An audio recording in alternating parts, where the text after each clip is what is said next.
Bonjour, aujourd'hui on va parler d'un sujet absolument crucial pour la sécurité, la gestion des modifications, qu'on appelle aussi MOC, surtout quand on touche aux équipements sous pression. C'est en fait le processus qui est là pour garantir que tout reste sûr après n'importe quelle intervention. Il faut partir d'un constat, un fait, qu'il faut vraiment avoir en tête. Le plus grand danger, il ne se trouve pas dans l'opération tous les jours, dans la routine. Non, il est dans cette phase critique, juste après qu'un changement a été fait. C'est une réalité de terrain et c'est quelque chose qui doit vraiment mettre tout le monde en alerte.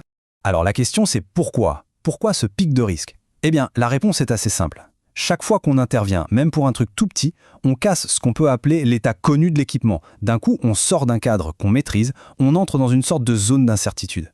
Et c'est justement là, dans cette incertitude, que le risque se cache. Et attention, quand on parle de modification, il ne faut pas s'imaginer des grands projets d'ingénierie.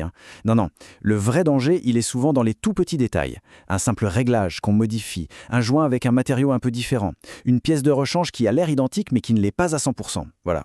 Chacune de ces petites choses peut avoir des conséquences énormes et surtout imprévues sur tout le système. Du coup, c'est super important de savoir exactement de quoi on parle quand on dit modification, et la définition, elle est volontairement très large.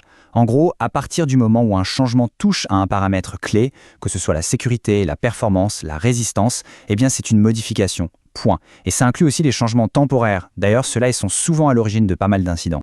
Bon, alors comment on fait pour maîtriser ce risque sur le terrain ? En fait, il y a une méthode assez simple. Elle tourne autour de 5 questions clés. Et ces questions, elles doivent devenir un véritable réflexe, quelque chose à faire systématiquement avant chaque redémarrage. Alors, ces questions, les voici. D'abord, la première, quoi ?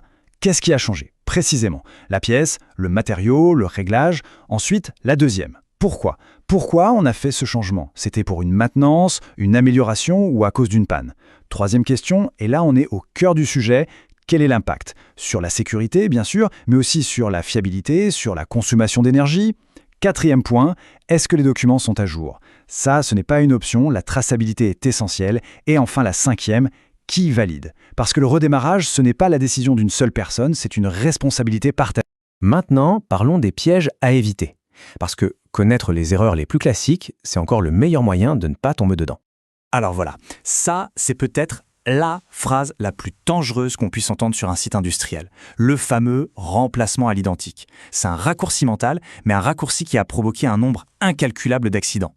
Parce que la vérité, c'est que rien n'est jamais vraiment à l'identique. Et croire ça, ça empêche tout simplement de se poser les bonnes questions.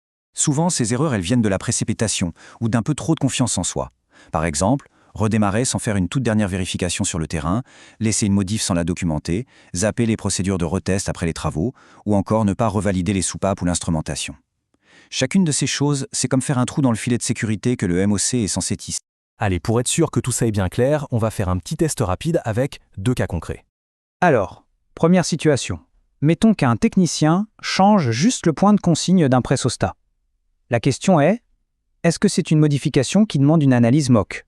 Eh bien la réponse est oui, sans la moindre hésitation. Dès l'instant où on touche à un paramètre qui est lié à la sécurité, ou même au fonctionnement normal de l'équipement, c'est une modification. Ce n'est pas parce que ça a l'air simple que le risque n'existe pas, bien au contraire. Deuxième question, un peu plus générale cette fois, finalement, à quoi ça sert tout ce processus MOC ? L'idée principale, c'est celle-là. Le MOC, ça sert à rendre visible ce qui est invisible. Son objectif, c'est de nous forcer à nous arrêter et à analyser les choses de manière structurée pour aller chercher les risques cachés, ces risques qu'un petit changement, en apparence anodin, a pu créer. C'est vraiment ça, le filet de sécurité contre tout ce qui n'a pas été prévu. Bon, pour conclure, s'il n'y avait qu'une seule chose à retenir de tout ça, ce serait la suivante. Le message, il est simple mais fondamental. Il n'y a pas de petits changements. Chaque modification, c'est comme ouvrir une porte vers un nouveau risque. Et la seule façon de refermer cette porte, c'est de prendre le temps de réfléchir, de faire une analyse structurée, et tout ça avant, je dis bien avant, d'appuyer sur le bouton pour redémarrer. C'est plus qu'une procédure, c'est une discipline de travail, et elle n'est pas négociable. Voilà pour ce sujet, merci. Dans la prochaine capsule, on s'attaquera à un autre thème, la sécurité liée au GPL.